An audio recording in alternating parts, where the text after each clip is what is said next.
वृक्षाय नमः, वृक्षाय नमः। 5 तत्वों को मैं दंडवत प्रणाम करता हूँ।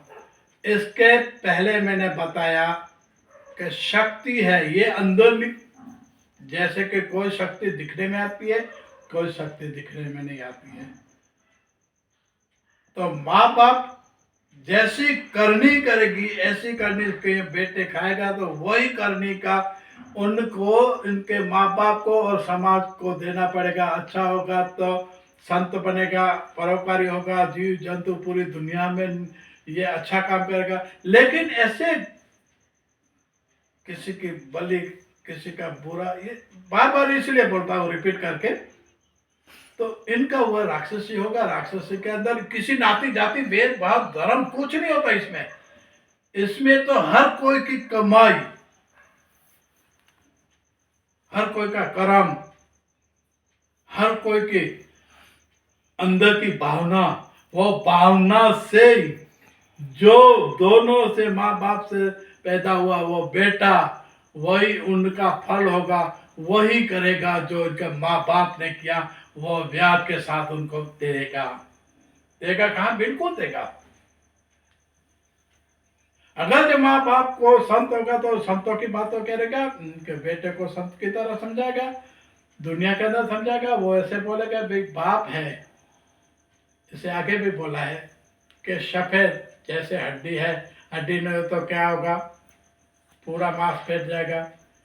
फिर 32 दांत से कोई भी खाना खाएगा, लेकिन सफेद जाने के बाप का एक गुण है, तो वो क्या करेगा? वो खाने के बाद जीभ अंदर है, लेकिन वो माँ का स्वभाव है। जीभ,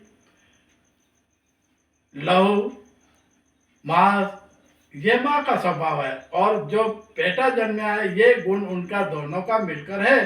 तो उनको क्या हुआ? माँ भी अंदर कोमल है, जीभ होती है, वो पूरे 32 के अंदर हो गया, लेकिन वो खाना स्वाद सब देती है। प्रेमा स्वभाव है, ये माँ का स्वभाव बता रहा है।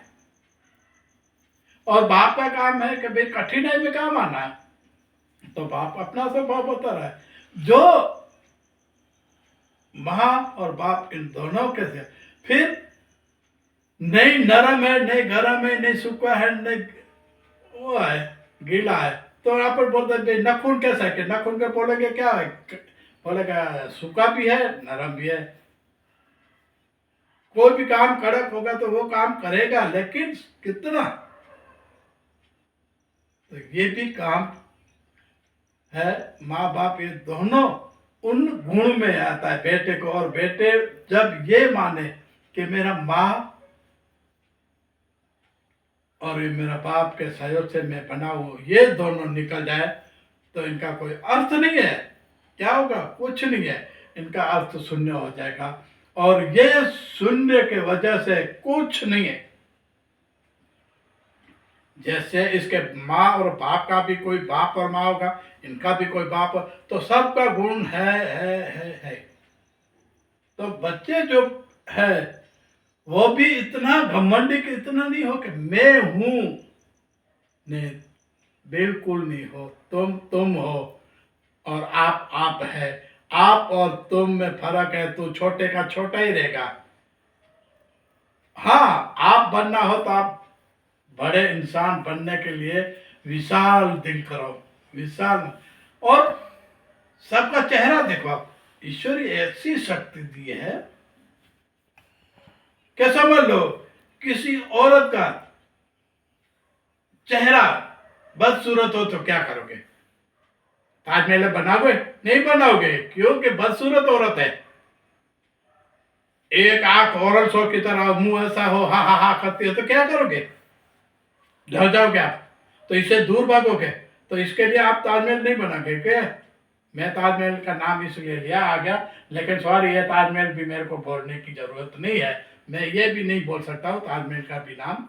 एक बात होती है, तो कोई बुरा के अच्छा उनको बोला जाता है कि सुंदरता दिया है, उनको बोला जाता है। सुंदरता देने वाला कौन है? वो शक्ति आज तक किसी को मालूम नहीं है। फिर इंसान है, उनको भी मालूम नहीं है। लेकिन